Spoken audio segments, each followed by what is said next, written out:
Good afternoon, everybody. Hope you're doing well.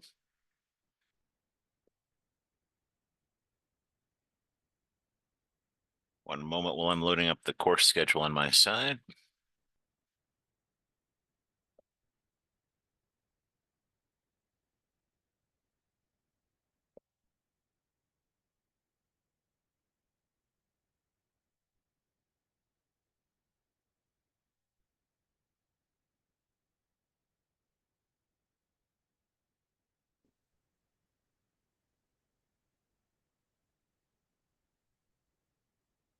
Hey everybody.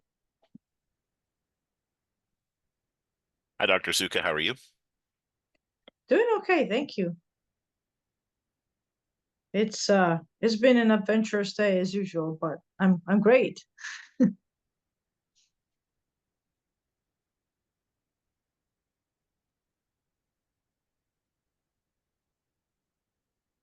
One more moment. I've got this scheduled up on my side. I usually keep them open, but Windows anymore will generally make me refresh. And when I refresh, it'll close it. So I have to go back and load it again.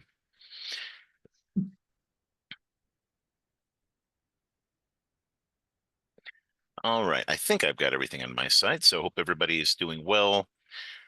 For 525, we have our discussion in just a moment. Here it is again, week 4. So we'll be doing the, see, we are in Ramage right now, right? Ramage, is that right? Okay, so that is, yeah, I think Courtney is signed up for that, so we're good on that. And if you need us to, if you have a PowerPoint, we can share screen and let you share screen if you need to. Do you have something like that, or are you going to present differently? I don't. I was just gonna kind of read through I summarized the chapters, so I was just kind of gonna go through it that way. Okay, that sounds good. So we'll start that in a moment as a look ahead for 525. Of course, we have the IWA that we posted for that, so everybody's got that on the docket. We can refer back to that this week. So last week with the PTT support source report, the goal was to include sources, scholarly sources located. So this time the goal is to try to come up with the first draft since we're about the midway point of the term. And wow, can you believe that? Like 4 weeks, just like that through the summer. Ay, ay, ay, ay. But that's also one of the reasons why we wanted to make sure we did this as a process approach, right? To drafting, having a, as you know, with process, having a draft revision and multiple times throughout the semester to get feedback and to discuss this instead of just having at the end do. Like, wait a minute, do. I don't want to have that do. I want to have it done, but I want to have it not as one fell swoop. So that said, we'll at this time have the first draft due, which is approximately 10 pages of that. If you can set a goal for yourself of about 10, that'd be good. And then as you'll notice, we have the PTT, just a couple more pages in a couple weeks, week 6. And then the final draft of that is going to be due another 2 weeks, week 8. So that'll be the 15-ish. I think I said that right. Yeah, the 15-ish draft about week 8. So almost to the end. And then the goal of that is that everybody at the end in week 9 will have a link to your PTT where you have a discussion video set up about what you've thought about and what you've reflected on, right? And again, not covering everything that you put in there, but at the same time, trying to hit some of the highlights and recording that as a brief video message. And so doing that, we're kind of connecting back to the multimodal, sorry, we're outside today, so I think I have a little particulate breathing at the park, taking my kids to play in the sandbox. But so the goal then is to have your PTT done, and then you'll be able to have a brief video reflection, kind of both connecting backwards with a multimodal angle, but also kind of using the affordances that we have to kind of pre-record that, and then that way we can look at those later kind of as a batch or as a set, and everybody can see everybody else's and reflect on our own professional identity discussions. So that is the PTT angle. So if you haven't already started, please do start working on that draft, and yeah, that'll take us forward. I just realized I don't have this showing, so let me go ahead and share screen. And that's where we're at, of course, in week 4 with the Ramage et al. with Courtney in a moment, and then with the PTT this week. And then next week also, we're going to Sarah Allen's Beyond Argument, Essaying as a Practice of Exchange. And that sets up the other half of this discussion when it comes to argument and composition and how it's framed. So those two kind of work together as a set. And then week 6 is going to be our Mishaki piece as we kind of contemplate this idea of acknowledgements, which is somewhat complicated now. So we're contemplating this with generative AI, right? Because Gen AI sometimes doesn't acknowledge sources, or because it uses indiscriminately sources in its composing. So there's the ethical question there. But it's also in terms of our writerly impulse and our writerly intention. How do we document those types of acknowledgments of the places and spaces that we consider as we're composing something new? Okay, so that is kind of where we're going, where we've been. Comments, questions before we shift over very quickly to 545. Okay, so let's Full go question. ahead. Is it Yes. single or double spaced? For the PTT? Yeah. I generally think double spaced, Okay. but that's a good question because I think the end. What's Tried- that? I always try to write it single space, and then when I turn it to double space, it just magically gets twice the size, right? So, so that's always comforting. I just wanted to double check. Oh, certainly. And Sarah and everybody else, obviously. Again, this is a process. So that's kind of like your target, what you're aiming for. But we're not going to be yelling at you if it's a little over or it's a little less, just have that as a reference point. So this is not like a strict, page number. I just keep that in mind. It's going back to Dr. Stinson's comment about process. This is a process. So Yeah, exactly. And again, the goal is to kind of think and revise with feedback in mind and to contemplate. And as long as you have space for that, then that's good. And the teaching philosophy a lot of us write is usually a lot smaller, right? When we think about it, it's sometimes 1 page, maybe 2. Like when we apply for jobs. And I think there's utility in that because hiring committee. So we're doing hiring in the department this summer, and I'm a hiring committee this time for the unit. And getting to read some of these in really the condensed form, and it's really interesting some of the things people say, and some of them are really targeted, and some of them do well at connecting with the institution they're applying to, and so there's a whole genre of these. But the PTT itself is meant to be somewhat expansive and not necessarily condensed. So yeah, like Dr. Zuko was saying, I mean, feel free to condense where you feel necessary, but feel free to expand where you feel necessary, and view that limit as something as a guidepost, but not necessarily as a constraint. And you'll do well. And again, I know what you mean. Like when you say, you write in single space, then you double space, and you're like, oh wow, it's a lot longer than I thought. And that's okay too. I mean, the goal of this is that it's meaningful for you, and then it connects with the discussions that we're engaging with the sources and each other. And as long as it fulfills those, I mean, those are readily 2 pretty good goals, I think, to try to reach. Then we're happy. So great question. All right, so let's go ahead and shift over to 545. I'll see if this will follow me over. No, not 536. There we go. So our other discussion is going to be, of course, on the Trevor Noah piece, The Born a Crime. And the goal, of course, was everybody either to have listened to as much as you could of the audible version of this, or to have read the PDF or print copy of this, and then to do the 10 spot for this as mentioned. And as we were talking about the conventions of what makes the genre of memoir, the question is going to be memoir and pathos or pathos. How does memoir adjust to the emotions of those listening or reading them to better be suited to accept the author's revelations or claims, right? Again, we could call this rhetorically emotional manipulation, but from a memoir perspective, the question is, how do I help the reader or listener be predisposed to listen further, especially when it comes to something like a memoir that can be longish sometimes, right? It's like an 8-hour read. I might skip over this, skip over this.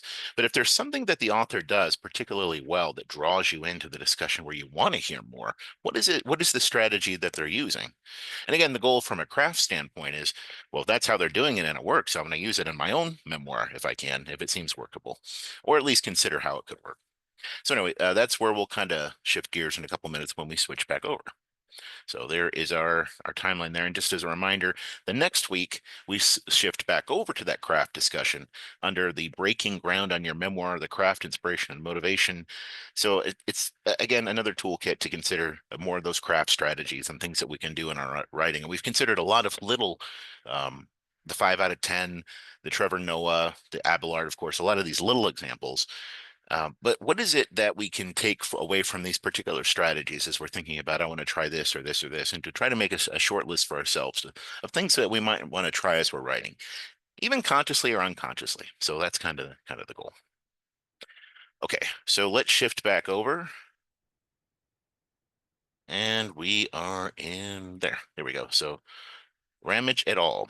Okay, I'm going to go ahead and stop sharing. So Courtney, if you're ready, please feel free to take over.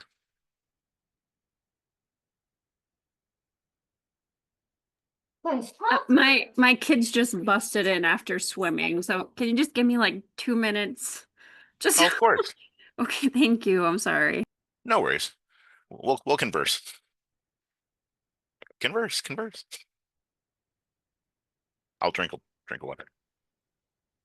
Dr. Zuka, how's your dad doing? Today's having a better day. Good. Last night was a little intense in the sense that I didn't get any sleep basically. So I'm just a little fatigued. And during the day, there's just no way because I just have to do so much that it's like, so I'm like, okay, I'm drinking more Coke than I like to confess to anybody, including my doctor. But, that's, I can't drink coffee. So that's where my caffeine intake, is. So yeah, sugar and caffeine is great for your health. It's recommended by every doctor, every dietitian ever. So, but thank you for checking. Right? You're talking to a veteran teacher, right? If we didn't have caffeine, everybody would pay. I was going to say, while we're thinking about caffeine, there was an interesting Audible from the author. What was the name of that one book? The Omnivore's Dilemma, I think. The author of that did a really interesting audiobook for Audible on caffeine and the history of caffeine and some of the backstory of it. It's actually kind of fascinating. It's really, really quick, but I found myself captivated by it. And of course, every time I listened to an episode of it, I had to drink coffee or something like that with caffeine. But since we're on the topic of audibles, it's like, yeah, that was a pretty good one. Michael Pollan, that's it. Michael Pollan and caffeine, if you're interested. Yeah, don't get me started. Every time I find a place a lull in the conversation, I'm like, I'm going to drop a reference. All right. But that's the English. That's the English professor in you kicking in. Yeah. Does the Audible persuade people to drink caffeine or persuade us not to? Well, it's an interesting cautionary tale because I think what he does as he starts off the writing of it, he actually puts himself on a caffeine abstinence for like a period of time, a couple months, and he kind of chronicles that. He's like, man, this is hard. How did I do this? Kind of going through withdrawals of the caffeine, and he's using that as kind of like the pivot point for the story, and then he uses that as an investigation, and then the question then at the end is, well, do I go back on it now that I've purged this from my system? Do I go through the pain of withdrawal of caffeine again? And I won't spoil it, but that is the fundamental question. You probably know what the answer is anyway. It's like caffeine has a grip on us. It's like Godfather 3. I think I'm out, and they pull me back in. That's my Godfather 3 reference for the day. Okay. Sorry, I can't. I'm ready to send them back. Like, honestly. I saw this picture once and it was like, okay, tag, parents, you're it for the summer. And I'm like, no, I'm a teacher and I have to have my own kids now after having your kids, So it's like, how is that fair? That's true. Okay, so I kind of just typed up like just a quick summary of each chapter. Is that okay? We'll just go through that. Okay. I feel like they could have probably written all of this, not so many pages, but I think they could have, let's shorten it a little. Okay. So I just put that for chapter 1 starts by breaking down what argument really means.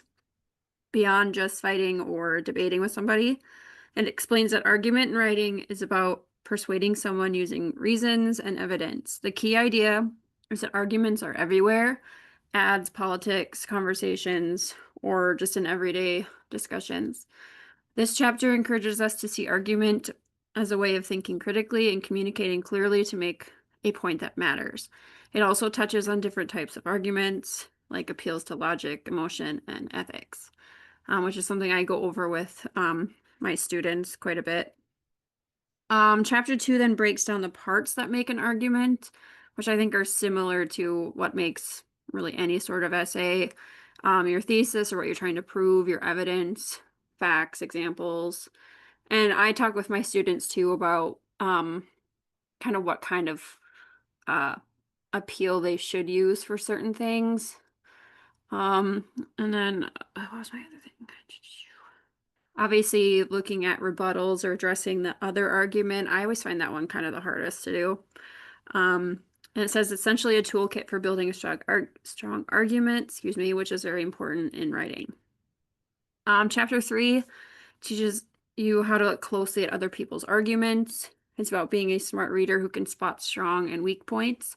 This chapter encourages questioning arguments and looking for opposing views, biases, or the validity of evidence. It also stresses the importance of context. So I always tell them that whatever you write, especially, let's see, this last essay they did on, we read Romeo and Juliet, and then I gave them each a thesis to prove.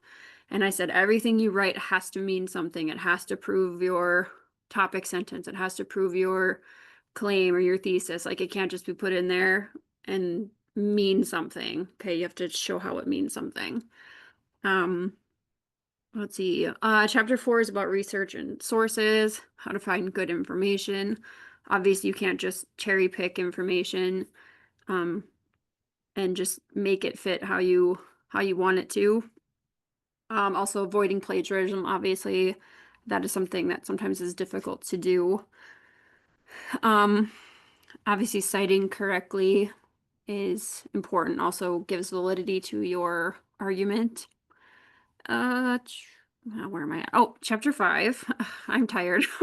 Chapter 5 focuses on how to actually write your argumentative paper.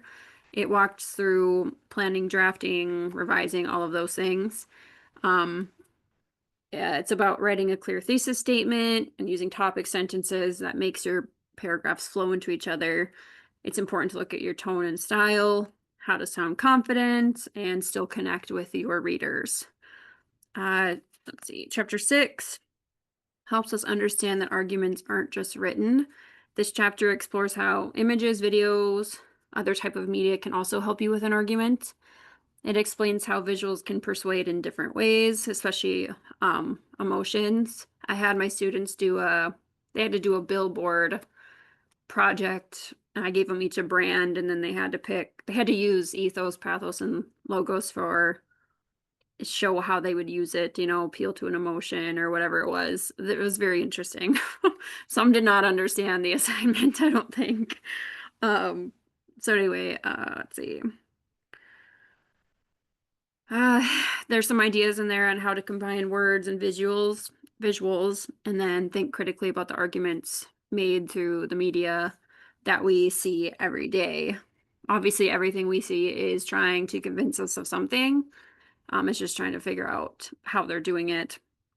And then the last, chapter 7 talks about the ethics of arguing.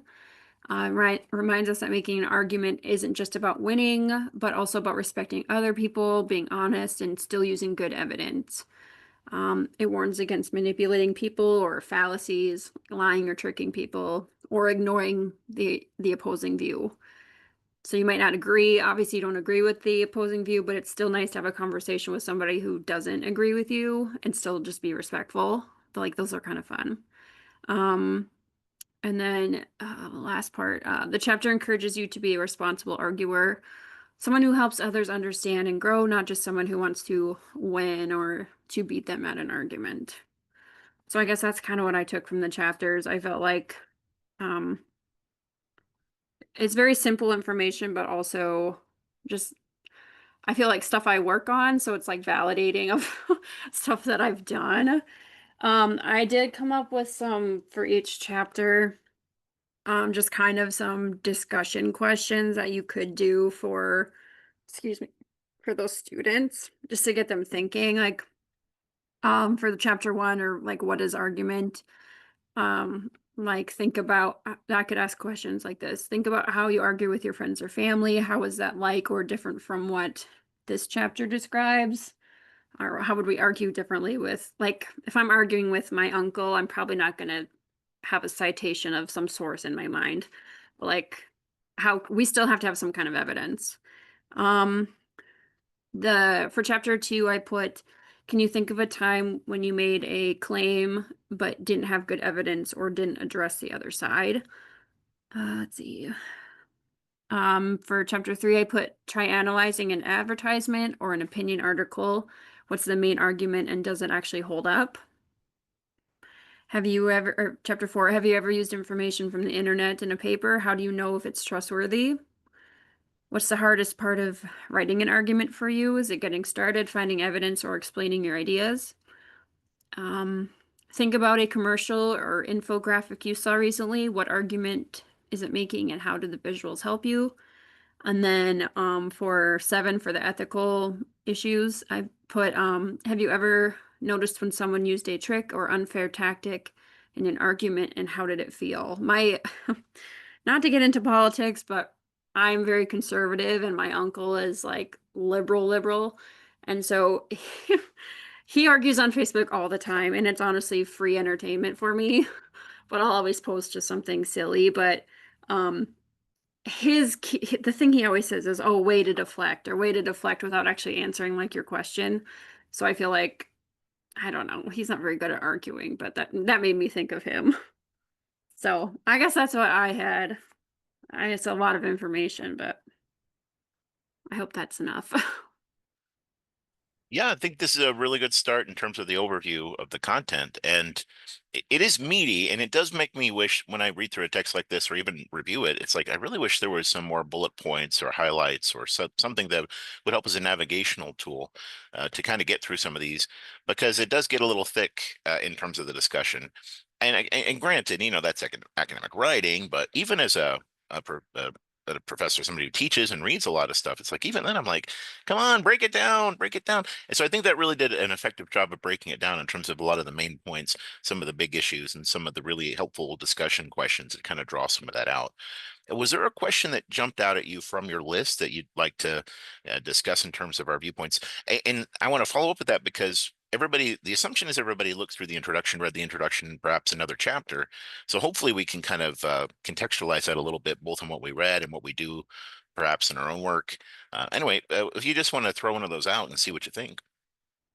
I was trying to think of one I would use that I've used with my students. Goodness. I would say for the like writing the argument part is like, what's the hardest part of writing an argument for you? I find with my students that the hardest part was them just finding, like, I want them to write about something they're interested in, but there's always those who aren't interested in anything. So sometimes it's the hardest part is just finding something you can argue. I guess that's what I would struggle with mostly, and that's why for their Romeo and Juliet essay, I actually used ChatGPT to give me thesis statements for like different categories within. So some were like romance, some were violence, some whatever. So some of them were really similar, but they're worded differently. And so I gave them what they were going to argue. And so it was up to them to find the evidence and things. But if I were to tell them, okay, come up with a thesis, it would have been a struggle, I think. So I guess that's maybe the one I would ask is kind of what's the hardest part of it. Mine is just kind of what should I argue about? And it really is kind of a catch-22. I think you paint that really well too, because if you don't provide them the topics or the arguments, then they might just fall back into those old routine discussions of it's one thing or two things and that's it. But if you kind of provide those, I mean, in AI is a good tool for bringing a lot of those out. You're right. And I've had those classes where the professor says, write this topic and make a claim like this. And here's 20 you can choose for 20 students. Each one takes something like that. And it can really open up a lot of the dialogue. And the students will say, oh, yeah, I never thought of that before. And that sort of awareness of those 20 perspectives, it's like, I didn't know you could make 20 claims about this source. Well, yeah, yeah. But yeah, any additional thoughts? What do you all think about in terms of the spaces that kind of are more challenging when you think about argument or teaching argument or anything involved? What do you think? Well, with fourth grade or kindergarten that I've got in the past, teaching argument would have meant something totally different, right? I spend a lot of my time telling them not to argue. So for me, right? I mean, we try to handle it in a different way. So for me, when I was reading this, the intro, like you said, very meaty, got a little long for me. I was having a hard time staying in it too until I got to actually the part that caught my attention was when it said you don't fatten a hog by weighing it. That was the first point, and that was in chapter 3 that I did the intro, actually all of the beginning stuff through the intro. And then I went to chapter 3, and that really caught my attention because it was talking about testing, how we test students, but we don't teach them the skills. We just keep testing them to see if we're teaching them the skills. And so that really caught my attention. And then the other part that caught my attention was, we demand more of an argument-based writing, yet we don't have explicit instruction on it. So I went into looking at, and I used Chat GPT. I'm trying, people. I'm really trying. To give me a assignment to do with fourth graders, because I really thought, how do I incorporate good argument into fourth grade world? Because for me, reading this and trying to comprehend it, I could only think about it from high school above level. So it gave me a, like, should recess be longer or should we keep more learning time? And I thought, oh my gosh, I can do something as easy, well, in my mind now, as easy as that with fourth grade, and it's considered an argument. My brain was trying to think too much into, like I said, scholarly. Yeah, I have a hard time with that sometimes. Can you tell? I want to be the person that can talk like that and teach like that, but I'm not. And this one I really liked, and it gave directions on how to organize it, how to have side A think of reasons why recess should be longer, and side B write reasons why they want to keep more learning time, and then to compare and contrast. And I thought this would be another good one that I could use for a turn and talk with my students, and then have them both go up and kind of do I don't want to call it a debate, but really present both sides and see if they can persuade their class to think one way or the other. And something like that I hadn't thought of as teaching students argument. So I really, like I said, once I got into that part, then I started to make a connection, but it was a little tough to get into right away. Yeah. Well, I know what my son would argue for, so he says his favorite subject is recess or gym. I'm like, okay. Right. But Or we're going into 5th grade, so like what fourth grader likes school, you know? Yeah, lunch is their favorite too, right? Good job, Courtney. Yeah, it was a really good overview. Did anybody else choose chapter 3 or a different chapter besides the one that you're kind of looking into?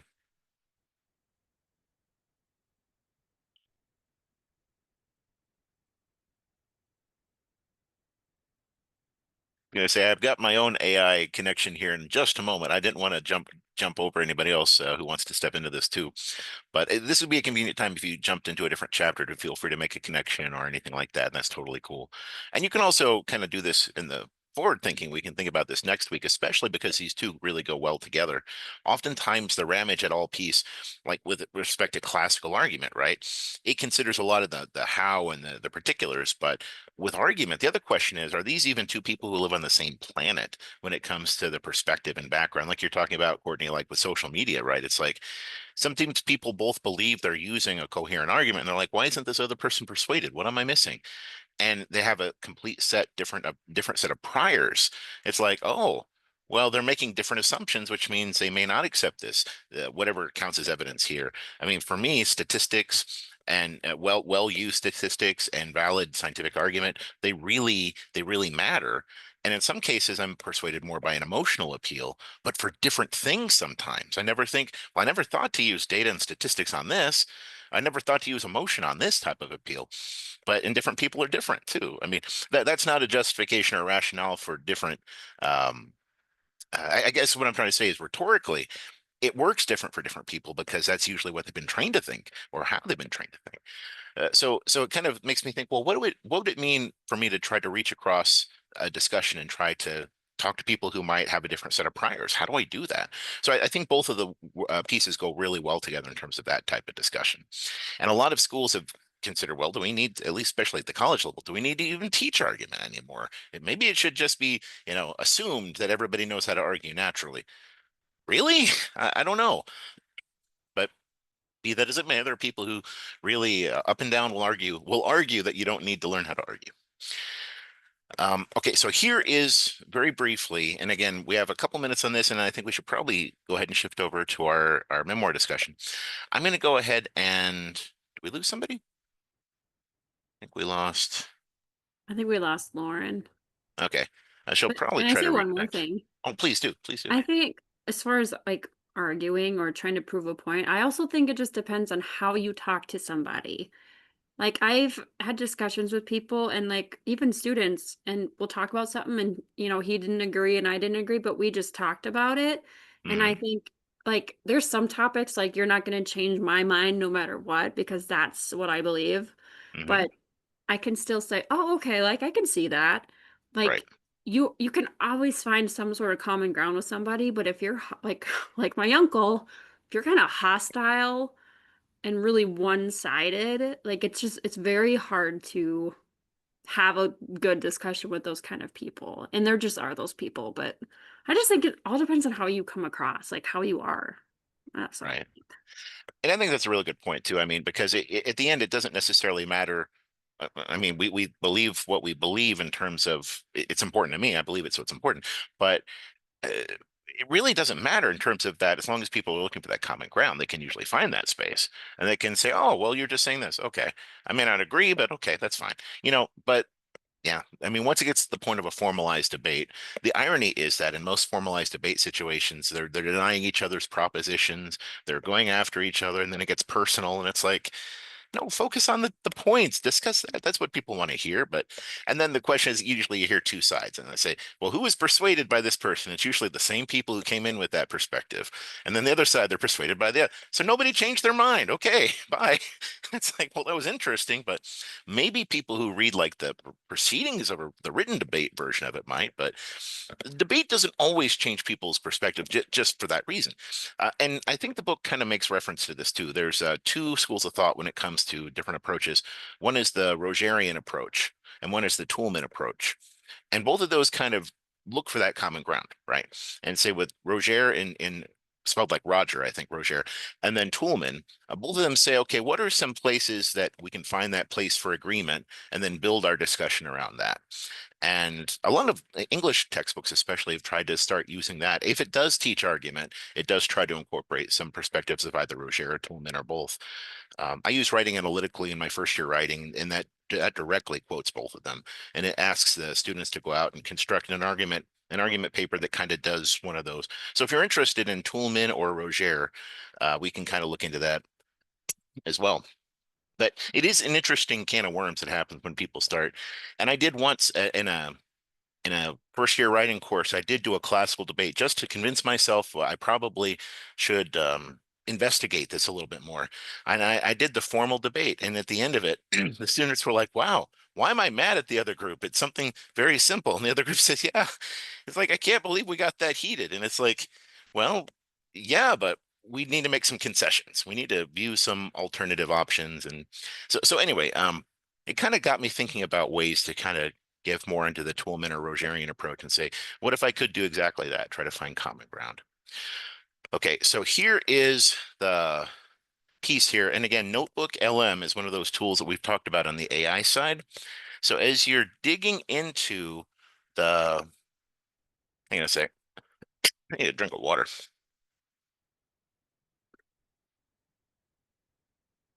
Okay, as you're digging into the discussion on argument for this reading and the next reading, one tool that can help us as we're digesting some of those more dense discussions.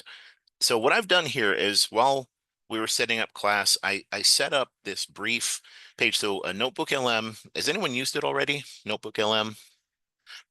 It's a Google tool, so you can log in with your Google account, or you can just Google Notebook LM and then it'll take you to the direct link. So what I've done is I grabbed chapter, what is this, chapter 2, I think? It's the history of argument chapter. And I gave it a very brief prompt and I said, please create a podcast that will overview the main points of this and do it with the two voices and do it in a way that highlights those main points for an audience of teachers, right? An audience of teachers. So this is, I'm going to very briefly play just a couple of minutes. It generated an 18-minute podcast. It can do a lot shorter, like 5 minutes. But this is meant to be something as a complement or a companion as we're reading. Again, with AI, the big word is companion or sidekick or buddy or something like that. Here's your friend who is going to be along with you doing the reading and discussion. So anyway, I'm going to play a couple minutes and you can kind of see how this is set up. So you might remember back in 516, you did an assignment a lot like this, but it was your podcast setting up a topic and discussion. So here's what it sounds like when the AI does it for us. Click share computer sound. So I'm going to test a little bit of this. Let me know, make sure the sound works, please. So here we go. Welcome to the Deep Dive, Did you hear that? Welcome to the deep dive. Okay, here we go. where we take your sources and extract the most vital insights to help you become truly well-informed. Today, we're doing a deep dive into the really fascinating history of argument. We're drawing from the Ramage, Bean, and Johnson chapter on this, and our mission isn't, a full historical blow-by-blow. It's more about creating what they call a usable past. Exactly. Pulling out the lessons that still matter today, the roots of how we argue now. So we'll explore, too, kind of enduring tensions. These have shaped argument theory for ages, and honestly, they're still relevant. Absolutely. Still animating debates today. And then we'll look at some key modern theories that really shifted how argument is taught and understood. And crucially, we want to connect all this back to maybe you're teaching argument, maybe you're a student, or maybe you just want to make better sense of the arguments swirling around us. Right. So to get this, we really need to go back, way back. Ancient Greece. That's where we find what the authors call the struggle, isn't it? This huge fundamental clash. Yeah, the ancient feud. Philosophy versus rhetoric. Okay, so break that down. What's the core difference there? Well, historically, philosophy was after, universal irrefutable truths. Demonstrations, really. For an ideal expert audience, think absolute certainty. Okay, pure truth. Right. Whereas rhetoric, much more pragmatic. Its goal was persuading specific real-world audiences in a particular situation. It was about what works to convince people now. Okay, so we get a little bit of a taste for what this sounds like, right? One of the limitations of this is that it's only those two voices, right? Anything you create with an auto-generated podcast, it's just those two. But this is the same type thing that you can do on the fly. When you're thinking about these longish assignments, you're like, maybe I just need a 5-minute primer to help me dive into this before I read it. This can make it, this can generate it. And not only that, when you click in the bottom right here, the study guide, it'll help, like we're thinking about with the ChatGPT discussion. This can generate some of those questions for us. And we can even, there's an interactive chat here that it'll use the AI for, I think it's Gemini for Google, right? And it'll help to generate some questions there too. So here is the argument section. Understanding the History and Theory of Argument, a study guide, core concepts, philosophy versus rhetoric, the Earth study. So again, this is kind of the outline that it makes as it goes along as it does this. It's like, I can't believe it. They stole my entire assignment from the class. How did they do that? But it's okay. I mean, that's what AI does, right? It makes a process that works, and then it helps to make it more efficient over time. Philosophical stance versus rhetorical stance, and then it goes on to rhetoric's ossification problem. Now, again, we can ask it, say, for complex terms, please break that down for us. So ossification probably needs a little bit more discussion on, heavy threshold concepts like that. Anyway, so that's what that looks like. So I'm going to close that note, and then the enduring. So this is the note side of it, a briefing document. So it gives us a lot of breakdown for excerpts or quotations or sections to kind of highlight. So if I'm reading something, I'm thinking, well, that's interesting, and then I'll put a check or underline something. This is kind of like that. These are the notes that it took. It says, that's interesting, that's interesting. And it is fascinating to see which ones the AI pulls out versus the ones that I pull out. And that might be an interesting discussion to have over that. So you can see that, right? You can see the various notes and sections. Truth is, quote, independent of people's perception of it, unquote. It doesn't have the page number, though, so that's one of the limitations there. Anyway, so this is like everything broken down into the system of having a chat, and it does one other thing. Let's say, for the sake of argument, I actually want to break into the podcast and say, no, you did it wrong. You generated it wrong. So I'll say there's something called interactive mode. I'm going to click that. So it's like a radio station, and you're going to break in and you're the caller, and you're going to directly correct the two hosts on the program. Okay, so here we go. So the two hosts. Welcome to the Deep Dive, where we take your sources and extract the most vital join. insights to help you become truly. Oh, our listeners got something to share. Let's hear it. Sorry, I think you guys need to spend more time on the rhetoric versus philosophy debate. That's really important for teachers. No apologies needed at all. We love when you chime in. That's a fantastic point, actually. The philosophy versus rhetoric dynamic is absolutely central. You're totally right to highlight that for teachers. And of course, they're always going to agree with you. So you can basically make them a puppet to say what you want. That's one of the limitations here. Anyway, I'm going to stop sharing on this side. So basically what this has done is it's a really great study tool, but I wanted to throw this out here, especially since we're diving into these. And they're not always the most directly applicable conversations when it comes to the scholarship. But one more thing you can do is put two of them together and say, here's this chapter, this chapter. You can actually take a chapter from the Ramage et al. Piece and from the Sarah Allen one and say, where are the similarities in these two conversations? Where are the differences? What are some things that that you can help me see? And it pops it out. It's like, wow, that's really neat. So anyway, just as a demonstration, this might be something to consider. Anyway, I don't want to take too much more of our time, but I just did want to build this in because our goal had always been with 516 to use that as a tool later when you take classes like this and use it. But when we came up with that, I never imagined 5-6 years ago when we developed those that wow, well, AI is just going to come and beat me at this. Consider me beaten at that. I think it's great that it can do that. But anyway, that's another one of those like one-stop shopping things. It's really cool. So anyway. If you haven't used it before, definitely consider checking it out, especially as we're looking at the upcoming readings, especially as an entry point for some of this too, if it gets bogged down. And from my own perspective, it's not a bad idea to have a set of notes as I'm kind of working through something and writing about something to kind of compare notes across while I'm kind of dealing with it. Okay. So anyway, there was my brief couple minutes demonstration. So let's go ahead and shift back over to the Trevor Noah discussion. And as far as I know, this tool doesn't work for audio video stuff. It's just working for PDFs of readings that you pull into it. So that is another limitation to consider. Okay, here we go. So for our discussion, so where would you like to start with the Trevor Noah Born a Crime reading? So again, the discussion question I had was memoir adjusting to the emotions of those reading to try to, as rhetoricians would say, emotional manipulation, but memoir says, no, we have to predispose them so that they're willing to listen more to the story. Anyway, where do you fall into that conversation, and what do you think about this, the story itself as Trevor Noah tells it? So who wants to start?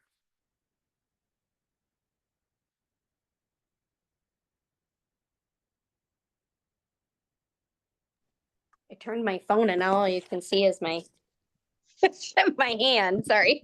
All I can say right off the bat is you guys picked some pretty crazy memoirs that if you wanted all of us to feel good about ourselves, mission accomplished. Because between the Abelard, this one, and then I actually listened to one of the last ones too, and all I keep thinking is, boy, I thought I had trials and tribulations in my life, but nothing compared to these people. And I guess that's kind of where my critical discussion question bounced off of another one. Courtney, was it yours about the how do you change your color? No, I think that was Lauren. Lawrence, okay, the how do you change your color? And when I first read that, it was before I got too far into it. And when you first read that, when somebody goes, how can you change it? It was really kind of comical to me to read that. And then after I listened to the rest of it, I thought, oh yeah, it's not as comical anymore. This became a very large onion to unravel, to say the least. And I really feel like when he went through his whole memoir, like you said, you start off, or at least I did, I started off just being intrigued with all the different things that went on in his life, along with feeling bad for him. And then as he kept using his resources a little too well at times, which got him into trouble, then you kind of go, oh, this is kind of your fault, kind of like an Abelard, where you're kind of going, pretty sure you don't have to do that. You didn't have to sell the CDs, the burned CDs, and that kind of stuff. You know, you could have probably got a job doing something better than that, you know, but we didn't live in his situation. When I kept listening to everything that he had gone through, I couldn't believe that he survived, to be honest. That definitely changed my perspective as a listener, to now understand a little bit of his humor, since he's a comedian and a TV host. I don't think when I hear some of his comedy now, I'm going to think of it quite in the same way, because I will now know his background and his life. So some of his jokes will come across as even funnier knowing it, or they might come across as, oh, you know, might be those moments you were going, ooh, that was pushing a line, but he was there. These are all lines that he had to cross in his life. So as a comedian, he's been on all sides. So I thought it really suited us as listeners, because we went through all the emotions by the end. It's a roller coaster. Yes. Especially the ending. I didn't want to listen to my mother's life right away. Yeah. I scanned through it when I first got it from the library, and because especially because I was intrigued. It's been one of the books that they've suggested replacing To Kill a Mockingbird with as the curriculum. And it's so To Kill a Mockingbird, part of it is like teaching about the civil rights and the need for the civil rights movement. And this is definitely like post, right? And so it's that. And so when I was like kind of skimming and scanning through it, I was kind of asking myself, well, To Kill a Mockingbird happens the sophomore year a lot. So for that particular audience, what would be the reaction of those particular students for some of the spots where I stopped? And I was kind of wondering, well, how much of a kind of like a bomb would you have going off in different students? And so I felt like we'd still have a problem on our hands, but much like we're struggling with To Kill a Mockingbird too. Yeah, the struggle is real. I mean, the choice of text, the impact of text, the stakeholder response to the choice of text and the impact of text. And again, this is a generation removed perhaps from those events, maybe 1.5 generations. So it's kind of almost like a sequel, but also set in apartheid South Africa. So the context historically is a little different, but it's also part of the same 20th century response to the topic and issue of race. And it's a memoir instead of fiction.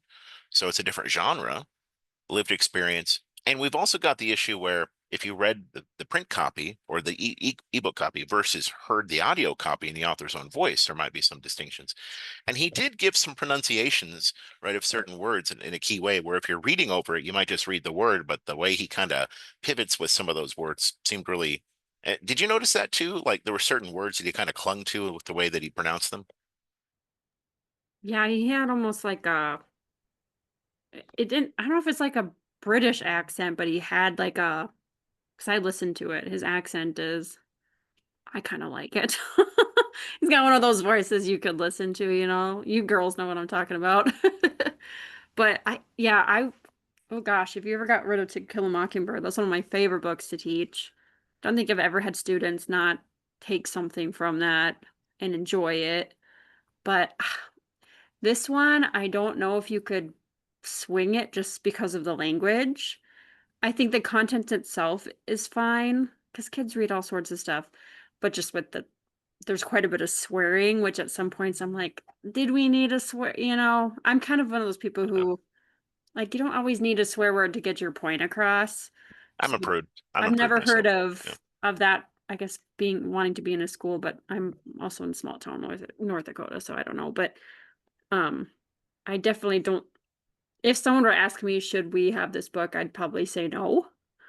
Mm. Unless you can find a copy that doesn't have swearing, then I think it might be okay. But Yeah, and that is one of the things. The question to come up, like you were talking about, and Sarah had mentioned this about, where do we come up with these memoirs? And the key place that we found them was the New York Times. I think we looked at the New York Times bestseller list for memoirs, and then we made a couple changes later. But that's largely the place. So I mean, it really is kind of like adult reading, but it's also one of those things that because it's a popular, well-known text, and because of the identity question when it comes to some of the representation of authorship and the storytelling potential for that. So there's a cultural moment. Is it necessarily the same cultural moment where I would say use this text or that text specifically? Well, maybe not, but I mean, based on your own situation, based on the student level, based on that, I mean, it's one of those things where I might, I might drop it in conversation like I did earlier. It's like, oh yeah, Trevor Noah had a memoir about that, or J.D. Vance had a memoir about that, or there's just like many examples of the genre, but where it's useful, where it's needed. I mean, so for our purposes, I think it's a much different conversation than say, would I use it in K-12? Well, probably not. But then again, I'm so well versed in using literature and that type of discussion. I think I might have, for me, it'd be a question of, well, how do I translate this from something that I would deal with in a fictional discussion with using fiction versus using memoir? And I think that might be an interesting question to do. Like if it were uh, any particular memoir, I was using it not in a particular unit, like a unit on race or history, anything like that, but just in terms of how would I adapt this to get student interest? Would there be an interest for some memoir from some person, or is that more of a post K-12 adult perspective? Well, maybe they're really the audience for memoir. I don't know. I mean, these are open questions. well, I've always taught Night by, is it Elie Wiesel? Is that how you say his name? That sounds right. Yeah, I've always taught his, and I really love that one. Because he survives in during the Holocaust. Right. So I find that one to be, I guess I've always liked teaching that one. I've had a lot of kids who end up in tears. I warn them, you're probably gonna cry. But I've always thought that one was a good kind of more memoir and historical, nonfiction or whatever. Mm. Yeah, it's a very powerful choice, and I think I was introduced to that as as a high schooler as well, and I remember left an impression on me, so I can definitely concur with that. I think with this one, a lot of that depends on the audience, not just the age, but the kiddos you have, and kind of like culture of the school and everything else, a lot of different things.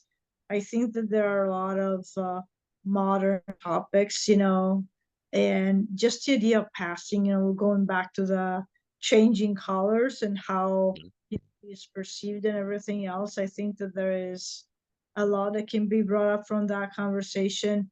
So it could be one of those situations where you can read some excerpts from it and be strategic about it, and maybe skip over some parts and just tell them, by the way, there's more, but and again, depending on the situation, it might be perfectly fine and appropriate, because chances are our high schoolers have seen a few swear words here and there too, so it's just not like, it's not going to shock them. I remember one time I was actually teaching elementary school, and we took them to watch a movie, and the movie was it's Billy Elliot, the story of the kid who's a dancer, becomes a dancer. So it's pretty tame, but at some point there are some swear words.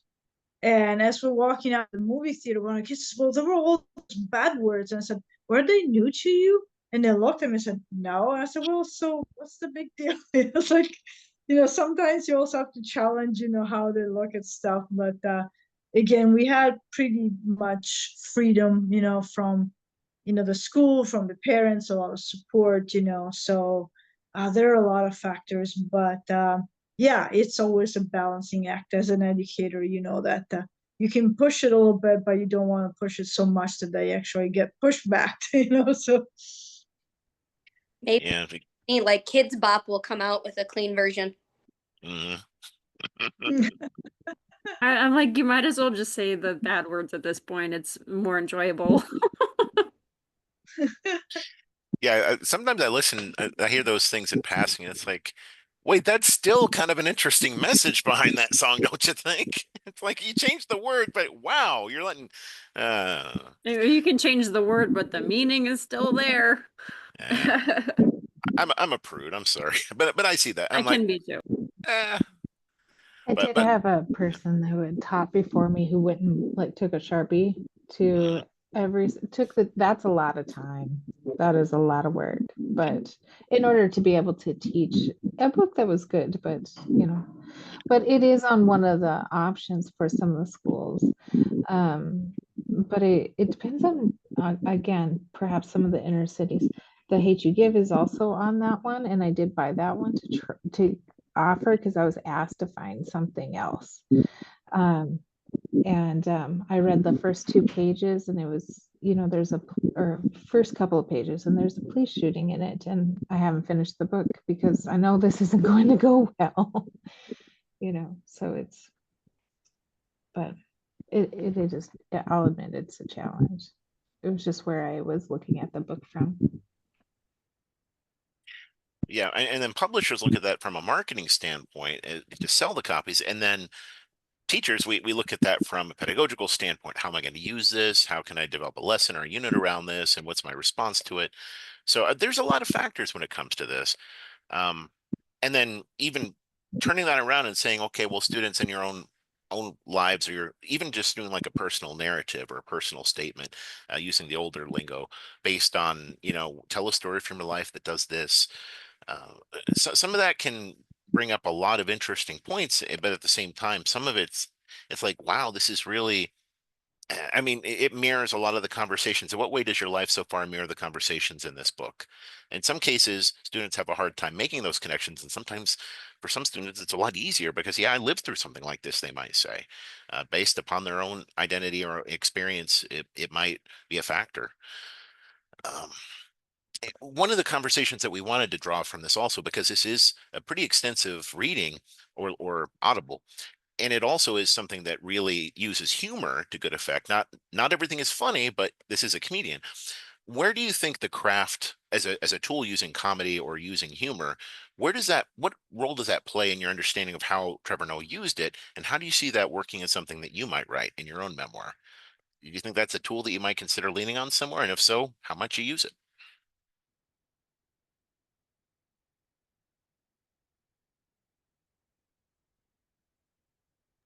Good question. I guess for me, he used some different voices kind of for when he was little, or his mom, or whatever character he was talking about, he actually used a little bit different voicing. So I feel like that's a natural thing for a lot of us to do.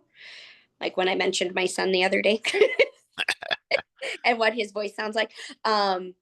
So that's something that I feel like is easy to connect to. And for him as a comedian, I think that helped us make a connection. Also, he brought that up in one of his moments too, of like, I'm a comedian, and this is this is how my life goes. And he used that to get himself out of situations sometimes, or sweet talk his way into good situations. So I felt like where he's at now really came into play his whole life. Yeah, it's definitely a tool. I mean, that self-awareness, right? I mean, this is what I do. This is who I am. Like me, hate me for it. And here's where it's got me into trouble a little bit. That was kind of somewhat revealing too.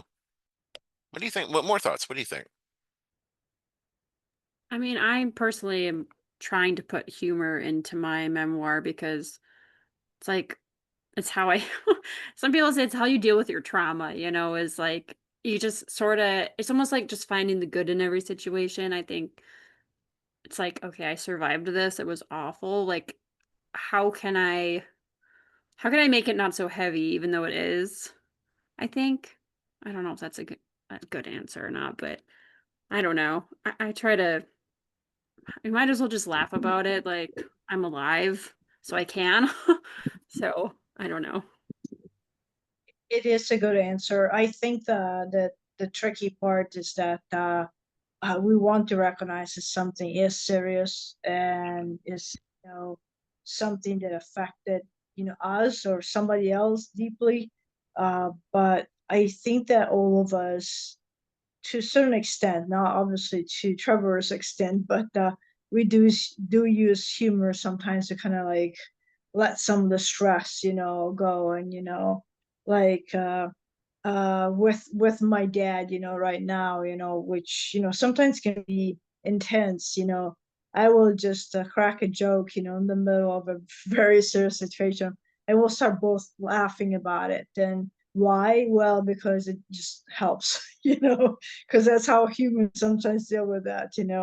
I will make voices, I will use dialect, just to say something completely ridiculous, and bring up something from the past. And I think it does add context to some degree as well, because through the humor you see some of like the way that we process things, and everybody's different, obviously. And yes, I'm not a comedian. I'm not going to even try to be a comedian because I can't. But at the same time, recognize that some situations can be humorous, even though are difficult. I don't think the only thing that I would caution anybody is just to make light of everything, like, because at that point it's not being, true to the story, if that makes sense. But no, your answer was a great answer. I think it's a very complex balance, though. Well, and I It's a think really good point. oh, sorry. I Oh, think that's if really you're gonna go read someone's memoir or anything, especially if you know, like in Noah's case, that like, or Trevor, that he's a comedian, like you have to know that he's gonna use humor to deal with it. So if it's like a trigger for you, it might be something you avoid. Like you have to know, like if you're sensitive to like this happening, like and you can't find the humor in it, maybe avoid those things. You kind of have to. You can't be mad because someone made a joke when in a book you knew was about that topic. I don't know. Yeah. But it is interesting. Like I even went back and I looked at other comedians who wrote about themselves. Tim Allen back in the 90s wrote a memoir-ish book, and I think he took the whole thing kind of as a joke, and it kind of comes off that way. He's like, "You're expecting me to have some sort of serious revelation. There's none of that in this book. I'm just going to crack jokes and tell you about myself." And it's funny. I mean, but that's what it is. And then a couple years ago, before he died, Norm Macdonald came out with a memoir, and that's another book that was kind of on our short list for consideration. Norm Macdonald, comedian, SNL background. and he's kind of postmodern and he's a little bit all over the place. And I think he wrote it in view when he got his, I can't prove this, but I think he wrote it in view of when he got his cancer diagnosis and he thought, well, I want to make sure I write some things before I pass away. So kind of with that in mind, here's some stories from my life. And he has a little bit different disposition than Trevor Noah, but I do think it would be interesting to do, kind of compare and contrast the two of them. And because they're both funny people and they're both very conscious of things, that the social context informed a lot of their comedy. And then for, like we were saying with Trevor Noah especially, it almost seems like in some places he brings in the comedy to introduce like a two-part approach. The first is the joke and the second is the semi-serious, very serious response. And so he's very strategic about that. I mean, Tim Allen, I love Tim Allen and his comedy. It's funny, it's good, but I think he's matured more lately, but his early stuff in Reflection was just jokes. So for comedians who have that sense of awareness or self-reflection, and again, I don't think he's written one, but I think Dave Chappelle would be an interesting person to write a memoir sometime, kind of draw out some of those conversations. I'm waiting for that. As soon as that one drops, I want to buy it and read it. But I think comedians have a lot to tell us about life with respect to that, especially when it comes to the power of stories and the power of words and the power of humor. But I think, Dr. Zuka, I think you're correct in that there's got to be that balance. Everything can't just be using humor, but it has to have that awareness of audience and moment and tone and all that other stuff. So tone is the big thing that comes out for me with his piece as well. And not every single memoirist that we read after this will necessarily be aware of the audience as well or aware of the tone as well. So that's one of the things that we can kind of consider later. How does this person compare back with Noah? I mean, we can compare them back to Abelard, but back with Noah is one of those big centers of the conversation or centers of gravity at this point in terms of how they told the story. And anyway, the next couple kind of fall into that same approach and say, where did their sensibility for the audience come into this and what they told and how they told it? Okay, I know we're a couple minutes past, but I think this is really one of those interesting craft points. So just as a connection, as we're kind of bringing this back to the breaking ground on your memoir part, I think everybody's kind of started the draft, right, of your memoir work or brainstormed or kind of worked on it. This might not be a bad place to think as we're kind of working on that for the 10 spot side. What are some of the things that you might think about trying in terms of the craft as you're working and revising and continuing to write on this? And maybe we could kind of revisit that part next time and just tell us what you think in terms of how applicable this stuff sounds in terms of the actual work of writing memoirs. And previous classes really like this stuff, this particular breaking ground piece. And they say, oh yeah, this is really good. Because one of the questions we come back to is, should we have put all of the craft stuff first or all of the examples first? And that's kind of where we found our niche with the schedule the way it is. So you let us know what you think of that and how it works. And if you were to change it, how would you change that? Or would you keep it as is? Would you make other changes? How would you change that? So anyway, those are my final thoughts. Dr. Zuka? And it's not a secret, I think, at this point, that I do love the memoir and both reading and the crafting of them. And going back to the humor, it can be very intense, but also try to have fun with it. So again, don't be afraid to take chances, as you start, exploring your options and looking back at the craft and the suggestions. Don't be afraid to try something that it might be a little out there, because we'll enjoy it and we'll have a good conversation from it. That's right.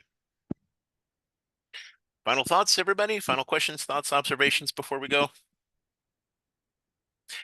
And this may not be one of those places where both classes kind of converge in a single point, but you also might see parallels going forward with your PTT and your memoir. And if you see that overlap, feel free to roll with it. If you don't see the connection, feel free to roll with it. That's totally cool too. Sometimes that's a question that comes up at this stage.